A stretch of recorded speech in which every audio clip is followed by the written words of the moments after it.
아론의 두 아들이 죽었습니다. 이 아론의 두 아들은 나답과 아비후인데 제사장입니다. 제사장이 제사를 드리다가 죽었어요. 좀 아이러니하잖아요. 제사장의 임무는 제사를 드리는 것인데 그 임무를 행하다가 아론의 두 아들이 동시에 죽습니다. 자, 1절을 먼저 보도록 하겠습니다. 시작. 아론의 두 아들이 여호와 앞에 나아가다가 죽은 후에 여호와께서 모세에게 말씀하시니라. 아멘. 여호와 앞에 나아가다가 제사를 드리다가 예배를 드리다가 아론의 두 아들이 죽었어요. 아론은 대제사장이고 그의 나답과 아비후는 제사장이에요. 아론의 가문만 제사장이에요. 아론의 가문이 제사장이고 그들을 돕는 지파가 레위 지파입니다. 그래 가장 중요하게 이스라엘이 신정국가이기 때문에 하나님의 나라이기 때문에 하나님께 예배를 드리는 게 가장 중요하잖아요. 그 역할을 담당했던 나답과 아비후가 역할을 담당하다가 죽었어요. 다른 일을 하다가 죽거나 사명을 감당하지 못하가 죽을 수 있습니다. 그런데 두 아들은 사명을 감당하다가 죽었습니다. 왜냐하면 더 정확히 말하면 하나님 앞에 향을 바치다가 죽었어요. 하나님 앞에. 아무리 이 뜻이 뭐냐면 제사장이라 할지라도 죄가 있으면 죽는다 이런 말이에요. 제사장이지 대제사장이든 상관없이 죄 있는 자는 하나님 앞에 나오면 죽는다 이런 말이에요. 목회자이든 성도든 상관없이 죄가 있는 자는 예외 없이 모두가 다 죽는다 이란 말이죠. 죄는 그러니까 신분이나 학문이나 가문 등에 영향받지 않는 거예요. 무조건 죄가 있으면 죽습니다. 성경은 이렇게 말하잖아요. 로마서 6장 23절입니다. 시작. 죄의 삭은 사망이요. 아멘. 보세요. 죄의 대가는 뭐다? 사망이다. 거기 예외가 없어요. 예외적으로 제사장 빼고, 예외적으로 돈 많은 사람 빼고, 예외적으로 뭐 이렇게 한 사람 빼고 이런 게 없어요. 모든 게 예외 없이 죄 있는 자는 죽어요. 죄의 대가는 바로 사망입니다. 그 사람이 제사장이든 그 사람이 성도이든 그 사람이 여성이든 남성이든 그 사람이 나이가 많은 사람이든 적은 사람이든 상관없이 죄를 지으면 모두가 다 죽습니다. 그래서 이스라엘에는 대속죄일이 있는 거예요. 본문의 16장은 이스라엘 백성이 가장 중요하게 여겼던 절기 중에 하나가 바로 대속죄일인데 거기에 대한 규례예요. 대속죄일은 이스라엘 백성의 모든 죄를 속하는 날입니다. 그 성소를 정결하게 하는 날이에요. 이스라엘의 모든 죄를 위해서 대제사장이 들어가서 하나님 앞에 하나님 이스라엘의 모든 죄들이 있습니다. 그것을 회개하며 기도하면 예배하면 하나님 이스라엘의 모든 죄를 정하게 하는 날이 바로 대속죄일이에요. 30절을 보도록 하겠습니다. 시작. 이날에 너희를 위하여 속죄하여 너희를 정결하게 하리니 너희는 모든 죄에서 너희가 여호와 앞에 정결하리라. 아멘. 보세요. 이날은 대속죄일은 너희를 위하여 속죄하며 너희가 정결해지며 너희의 모든 죄에서 여호와 앞에 어떻게 된다? 정결해진다. 깨끗해진다 이란 말이에요. 지금 깨끗한 하얀 종이에 여기 하얀 종이에 점들이 막 까만 것들이 막 죄로 치면은 막 묻어 있어요 이렇게. 근데 이걸 대속죄일에 하나님 앞에 속죄하며 제사를 드리면 다시 하얗게 되는 거예요. 죄의 점들이 다 싹 제거되는 거예요. 이것이 바로 오늘 30절의 표현이에요. 정결해진다. 그러면 어떤 사람들이 대속죄일에 참여해야 하나요?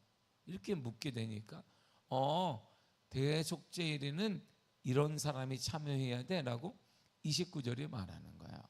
29절을 보겠습니다. 시작. 너희는 영원히 이 규례를 지킬지니라. 일곱째 달 곧 그 달 10일에 너희는 스스로 괴롭게 하고 아무 일도 하지 말되 본토인이든지 너희 중에 거류하는 거류민이든지 그리하라.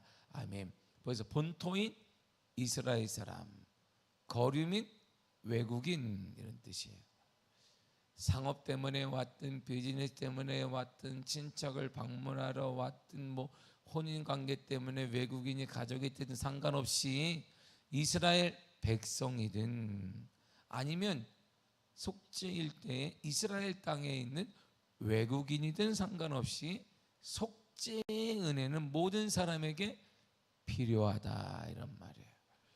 속죄의 은혜, 죄를 속함받는 그 은혜는 모든 사람에게 필요하다. 어떻게 생겼든 국적이 무엇이든 상관없다 이런 말이에요. 국적이 무엇이든 한국 사람이든 미국 사람이든 북한 사람이든 어느 나라 사람이든 모두가 다 주님의 속죄의 은혜가 필요한 사람이다 이런 말이죠. 어떻게 그러면 속죄하는가? 속죄의 방법이 주님이 모세를 통해 대제사장인 아론에게 이렇게 가르쳐 주었습니다. 8절을 보겠습니다. 시작.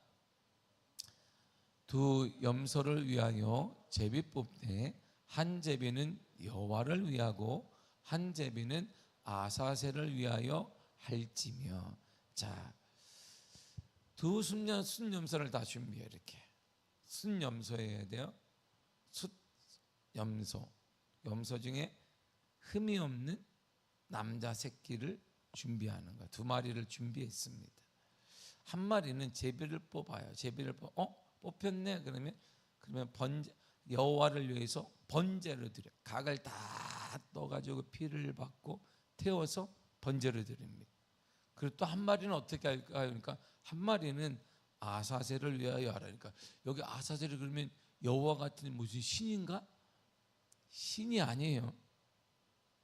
아사셀 염소는 이스라엘 백성들의 죄를 지고 광야로 보내지는 염소를 아사셀 염소라 그러지. 아사셀은 또 다른 여호와의 이름처럼 신인가? 그게 아니에요. 신이 아니에요. 자, 두 마리를 갖고 와서 제사장이 제비를 뽑아요. 한 마리가 뽑히면 이거 여호와 거야. 그러면 한 마리는 번제로 드려요. 또 한 마리는 이 나머지는 아사셀 염소구나.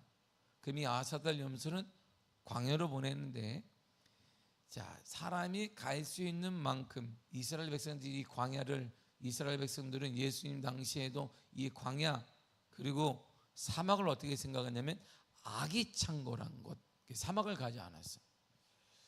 그러니까 인간이 갈 수 있는, 이스라엘 백성들이 악한 지역이기 때문에 갈 수 있는 데까지 얘를 끌고 가요. 아사셀 염소는. 더 이상 못 가겠다 싶으면 풀어서 얘를 보내요. 그럼 얘가 뚜루루룩 간단 말이에요.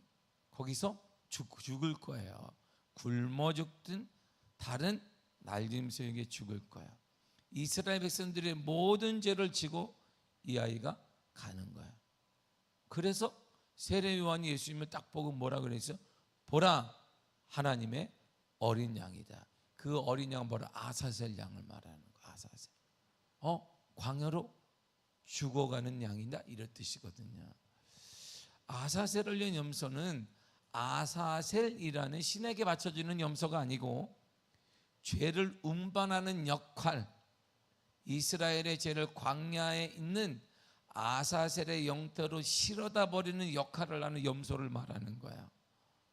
이것이 바로 아사셀 염소예요. 자, 그러니까 결국은 속죄의 방법은 간단하잖아요. 피가 있어야 돼요. 피. 첫째, 번제니까 피가 있어야 되고, 둘째는 버려져야 돼요. 염소가 버려져야 됩니다. 그러고 보면 그래서 예수님이 신약에 딱 오니까 내가 대속제물의 제물이 되었다라고 말씀하신 거야. 히브리 9장 12절을 잘 이 레위기 16장을 염두에 두고 히브리서가 대부분 쓰였어요. 레위기를 모르면 히브리서가 이해가 안 돼요. 레위기를 모르는데 알았다? 그건 참 능력자예요. 왜? 히브리서는 레위기를 개념에 두고 쓴 거예요. 아, 그래서 이게 속죄가 이런 것이구나, 보혈이 이런 것이구나, 이렇게 알게 되는 거예요. 히브리 9장 12절을 보세요. 시작.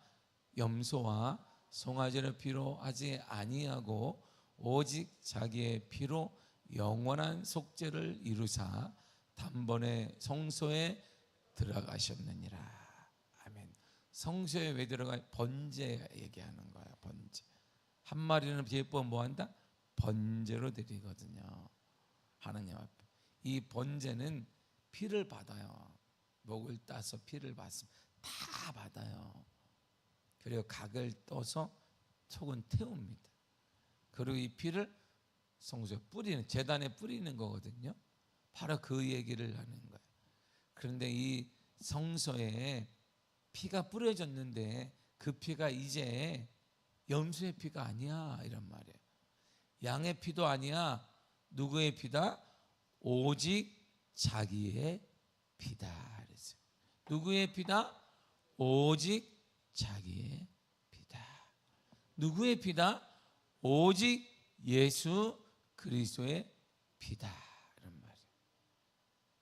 예수 그리스도의 피가 뿌려지니까 단 한 번에 끝났다.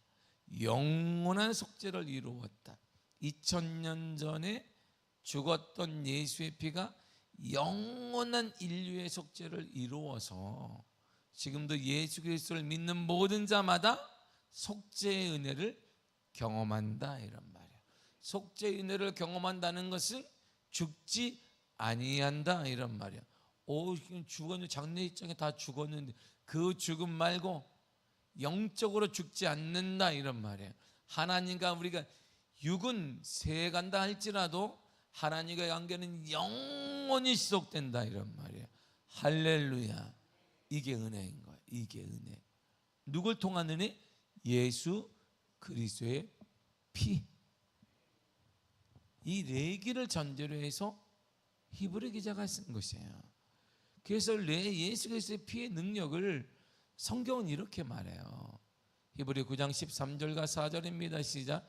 염소와 황소의 피와 및 암송아지의 죄를 부정한 자에게 뿌려 그 육체를 정결하게 하여 거룩하게 하거든 하물며 영원하신 성령으로 말미암아 흠없는 자기를 하나님께 드린 그리스도의 피가 어찌 너희 양심을 죽은 행실에서 깨끗하게 하고 살아계신 하나님을 섬기게 하지 못하겠느냐. 잘 보세요. 저기 봐요. 저기 보세요. 그리스도의 피가 나오잖아요. 염소의 피도 양의 피도 깨끗하게 속죄를 이룬다. 대속죄이래. 하물며 영원하신 성령 때문에 흠없는 자기를 드린 하나님께 드린 예수 그리스도의 피가 우리를 양심의 문제까지도 살려내고 하나님도 섬기게 한다, 이런 말이에요. 그러니까 그 전까지 예수를 아니고는 저 말이 뭐냐면 하나님을 섬길 수가 없다, 이런 말이에요. 왜 섬길 수가 없어요? 죄가 막혀 있거든. 막힌 담이 이렇게 우리가 하나님 우리 사이에 담이 있어요. 담이 죄의 담이 있습니다. 그래서 내가 주여 그래도 이게 안 가. 하나님 앞에 하나님이 그래 그래도 몰라. 왜요? 죄의 담 때문에. 그런데 이 죄의 담을 누가 물었냐면 예수 그리스도의 피가 하나님을 섬기게 했다, 이런 말이야. 무엇이? 예수 그리스도의 피가, 이런 말이에요. 그래서 우리가 찬양할 때 주의 보혈 능력이 또다 이렇게 하는 거예요. 능력이 또다. 그래서 제가 늘상 우리 교육자들한테도 얘기해. 보혈 찬양을 많이 해라. 보혈 찬양을 많이 못하는 것은 은혜가 우리 속에 없기 때문에. 왜 이 주의 보혈이 왜 중요한지 이 경험해 보면 눈물이 툭툭 떨어져. 힘이 있고 주의 보혈 능력이 또다 주의 피 믿어 주의 보혈 그 어린 양의 매우 귀중한 피로다.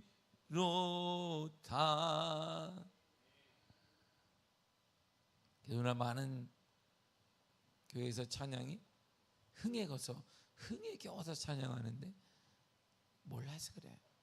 보혈이 얼마나 가치가 있는 주의 보혈이야. 내가 보세요. 염소, 황소, 그 다음에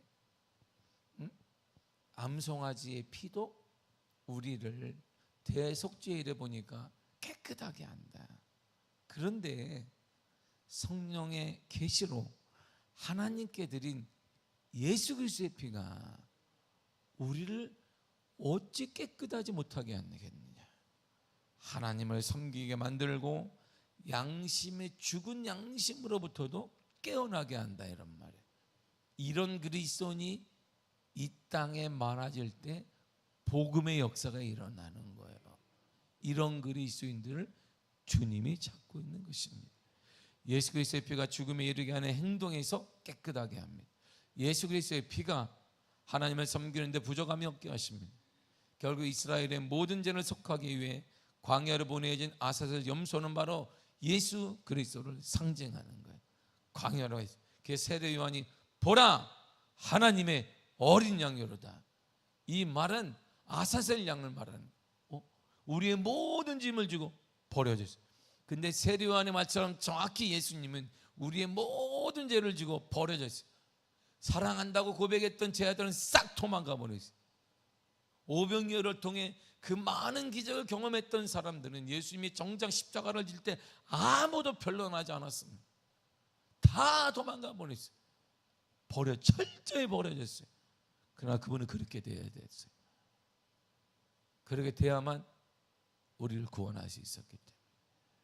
그분은 아사셀 염소이기 때문에 인간의 모든 죄, 우리의 모든 죄를 지고 혼자 버려진 거예요. 사람에게 버려진 것 같고. 그래서 주님이 하나님께 마지막 기도할 때 이 잔이 내게서 옮기기를 원합니다. 그러나 내 원대로 마옵시 아버지의 뜻대로 되기를 원합니다. 왜? 삶이 길이 보이기 때문이에요. 모든 자는 나를 버릴 거야. 다 버릴지라도 나는 버리지 않습니다 고백했던 베드로도 도망가 버리고 12제자는 싹 도망가 버렸습니다. 아무도 그분의 은혜를 받았던 어떤 사람도 거기에 변론자가 아무도 없었어요. 거짓 증인이 있을 때도 아무도 변론하지 못했습니다. 철저히 버려졌어요. 그런데 그래야만 했어요. 그래야만 우리를 구원하기 위한 예수님의 삶이었습니다. 아사셀 염소처럼 예수 그리스도는 철저히 버려지고 십자가를 지고 십자가에서 죽으셨습니다. 그래서 우리가 은혜를 입은 거예요. 그래서 우리가 그 은혜로 다시 살아날 수 있는 거예요. 그 은혜로 여러분 일어나야 하는 거예요. 주님이 그렇게 나를 위해 돌아가셨는데, 죽으셨는데 이렇게 살면 안 되지. 당당하게 어깨를 펴고 믿음으로 일어나시기를 축복합니다. 담대하게 구하는 거 하나님 앞에. 왜? 그리스도의 생명과 바꾼 내가 하나님의 당당하게 얘기하는, 하나님 역사해 주옵소서, 변화시켜 주시옵소서, 역사가 일어나게 하여 주시옵소서, 이렇게 기도하는 거지 뭐. 왜? 그만한 자격을 우리는 가진 거예요. 그리고 나서 주님이 이렇게 죽으시면서 길이 쫙 열려서, 자, 홍해바다를 보세요. 홍해바다 길이 쫙 열렸어요. 어떻게 열렸어요? 어떻게 열렸어요? 어떻게 열렸어요? 어떻게 누가 열었나? 열릴지 뭐 이렇게 해서. 누가 열었어? 누가? 하나님이 열었지. 어떤 방법으로? 모세 막대기 하나를 딱, 요정 막대기인가? 이게 무슨 뭐 아무것도 없어. 그거 막 이렇게 뚝 트니까 홍해바다가 쫙 갈려. 보세요. 그 길이 무슨 길이에요? 어머나, 전혀 경험하지 못한 새로운 길이야. 이 길로 가면 뭐예요? 살 수 있는 길이야. 그 얘기를 하는 거예요. 히브리 기자가 히브리 10장 20절에 보세요. 이 얘기를 하는 거예요. 시작. 그 길은 우리를 위하여 휘장 가운데로 열어놓으신 새로운 살길이요, 휘장은 곧 그의 육체니라. 휘장이 위에서 아래부터 쫙 찢어졌단 말이에요. 예수님의 몸이 완전히 찢어지듯이. 그러면 찢어지면서 길이 하나 생겼어요. 홍해바다의 길이, 바다에 무슨 길이 생기겠어요? 근데 거기에 길이 쫙, 경험해 본 거예요? 이전에 경험해 본 적이 없어요. 정말 새롭네. 그리고 이 길이 무슨 길? 살려나는 살길이에요. 그래서 살아난 거야. 주님이 이렇게 말했어요. 내가 죽음으로 두 가지 길을 열어놨다. 첫째, 예전에 경험하지 못했던 새로운 길. 그리고 둘째, 살아나는 길. 이렇게. 예수 안에는 뭐가 있더라? 새로운 길이 있어요. 우리가 항상 안 돼. 내 방법은 안 돼. 언제나 안 돼. 우리 집은 안 돼. 내 자녀는 안 돼. 뭐는 안 돼. 안 되지. 근데 새로운 길이 생겨요. 되는 길이 생기고, 역사하는 길이 생기고, 길이 열리는 길이 생기고, 회복되는 길이 생기게 된 거야. 그리고 그 길을 따라가니까 살아나는 거야. 이렇게. 할렐루야. 예수를 따라가면 살아나는 거야. 예수의 보혈을 힘입으면 살아난다, 이런 말이에요. 살아나더라, 이런 말이죠. 예수 그리스도의 피로 인해, 죽음으로 인해, 예수님의 희생으로 인해 이제 우리는 죄로부터 자유해진 거야. 나는 자유하리라. 비록 얽매였으나 나는 이제 돌아가리. 자유 주시는 내 주님께. 오 자유, 오 자유, 나는 자유하리라. 비록 얽매였으나 나는 이제 돌아가리.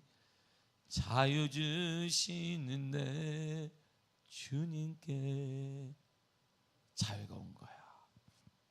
이제 우리는 실패, 죽음, 낭망, 좌절, 고민, 고통, 우울, 불안의 삶이 아닌 그런 삶이 우리 게 아니에요. 속으면 안 된다, 이런 말이에요. 속지 마시기를 바랍니다. 우리는요, 새로운 길이에요. 이전에 경험하지 못했던 새로운 길인데, 그 새로운 길 바로 살 길이에요. 살아나는 길, 회복되는 길, 치유되는 길, 역사가 일어나는 길, 간증이 일어나는 길, 하나님이 역사하는 그 길이 여러분들의 길이에요. 속으면 안 된다, 이런 말이에요. 그 길을 구하며 입을 열어 기도하시길 바랍니다. 주님, 새로운 살 길을 허락하여 주시옵소서. 살아나게 하여 주시옵소서. 이렇게 담대하게 기도해야지. 우리가 하나님의 아들인데, 아들 딸들인데, 왜 역구석에 저기 주워온 애들처럼요. 주님 이렇게 기죽지 말고 당당하게 하나님의 구하면 예수 그리스도의 보혈을 힘입은 우리들의 기도를 통해 반드시 살 길이 생겨요. 우리가 몰랐던, 우리는 전혀 경험하지 않았던 새로운 살 길이 생기는 거야. 그런 은혜가 여러분의 삶에 반드시 일어날 거야. 반드시 일어날 것입니다. 가정에 반드시 일어날 거예요. 자녀들의 삶에 반드시 일어나고 복음의 역사가 일어날 것입니다. 복음의 역사할 것입니다. 어둠 영이 떠나갈 줄 믿습니다. 기도하겠습니다. 하나님 감사합니다.